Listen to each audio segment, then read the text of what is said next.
President Abdel Fattah al-Sisi and Djibouti President Ismail Omar Guelleh have stressed their commitment to strengthening bilateral relations, and the two presidents stressed continuing to advance joint cooperation in various matters, especially in the economic sector and in the areas of investment and trade exchange, as well as continued joint consultation and coordination on regional issues of common interest. The two presidents discussed the Red Sea region, focusing on maritime navigation safety and stability, as well as enhancing cooperation within the African Union.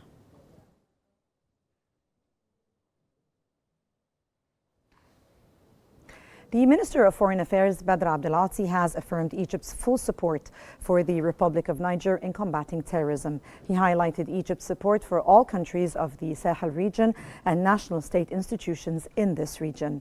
And in a joint press conference with Foreign Minister Bakari Yao Sangare, Abdelati stated that Egypt is already providing comprehensive assistance, both in equipment and training, to support national institutions in Niger, Mali, Burkina Faso, and Gabon in their efforts to combat terrorism and dismantle its infrastructure.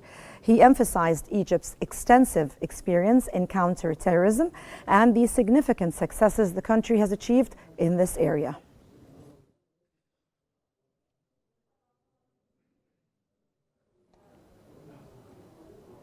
And the Minister of Foreign Affairs, Badr Abdelati, and Qatari Foreign Minister Sheikh Mohammed bin Abdurrahman Al Thani have discussed urgent ceasefire efforts in Gaza and humanitarian aid delivery. The ministry's spokesman, Ambassador Tamim Khalaf, stated that the two ministers also discussed recent developments in the Lebanese crisis. They emphasized the critical need for a swift ceasefire, the continuation of urgent humanitarian and relief aid for the Lebanese people, and the importance of enabling Lebanese national institutions to fulfill their responsibilities.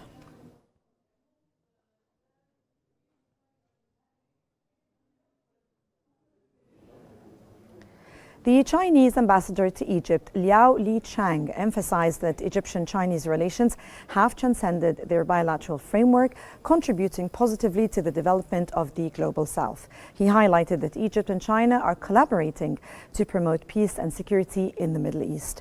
And in an interview with the Middle East news agency, the Chinese ambassador explained that President Xi Jinping, during his meeting with President Abdel Fattah al-Sisi on the sidelines of the BRICS summit, affirmed Beijing's strong support for Egypt's efforts to protect its national sovereignty, security, and development interests. He also expressed China's readiness to be a loyal friend of Egypt.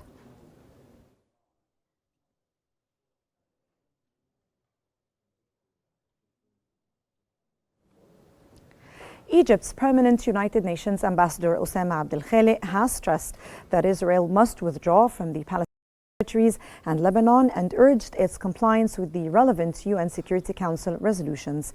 During a UNSC briefing on the situation in the Middle East, Abdel Khalek stressed that the Security Council should pass a resolution under Chapter 7 of the UN Charter, mandating Israel to implement a ceasefire in the Gaza Strip and Lebanon and to withdraw from these territories. He added that this also involves reopening all border crossings, allowing unrestricted delivery of humanitarian aid, and ending forced displacement, as well as the targeting of the UN personnel and institutions.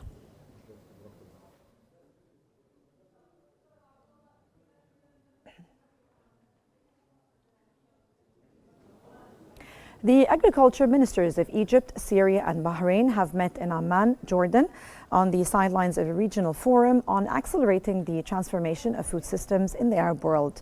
The meeting included an exchange of expertise and technology, particularly in the field of irrigation. The ministers also probed ways to upgrade productivity of strategic deal with the challenges facing the agricultural sector. They also talked about cooperation in developing agriculture projects that aim to preserve the environment and improve productivity.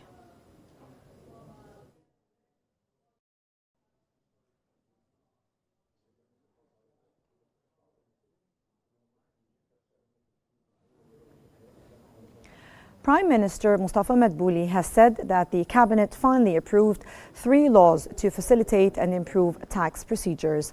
In a press conference, Madbouli has added that no new burdens have been imposed, but there will be easier procedures in addition to a tax incentive law for projects that do not exceed 15 pounds to encourage these small projects to launch, in addition to settling and ending disputes to end them once and for all, and this was a major demand among investors.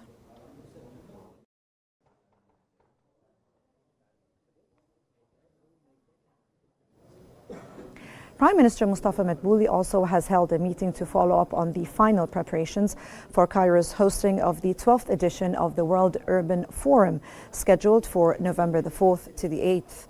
The Prime Minister's spokesman, Mohammed El Hamasani, stated that the meeting witnessed confirmation of readiness on various levels and coordination between all parties to host the forum in the best possible manner before the world. The current situation of attendees and invitees was also reviewed. More than 24,000 people from 180 countries have registered to attend and participate in the forum.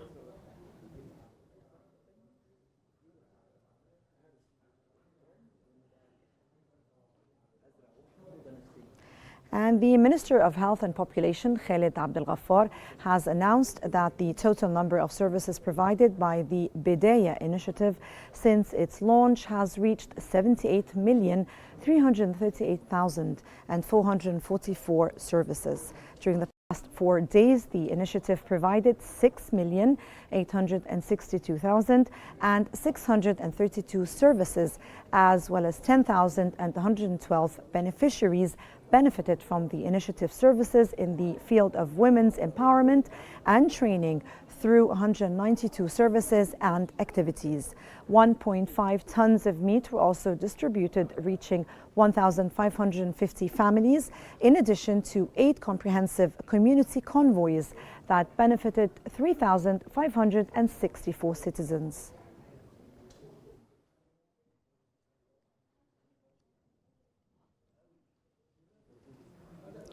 And the Jump Like a Pharaoh International Skydiving Festival has returned for its 7th year. And the event brought nearly 200 skydivers from 34 countries to perform 1,000 jumps over Egypt's Giza pyramids. The international festival nearly doubles in participants each year as skydivers from across the globe are drawn to Egypt for this unique experience.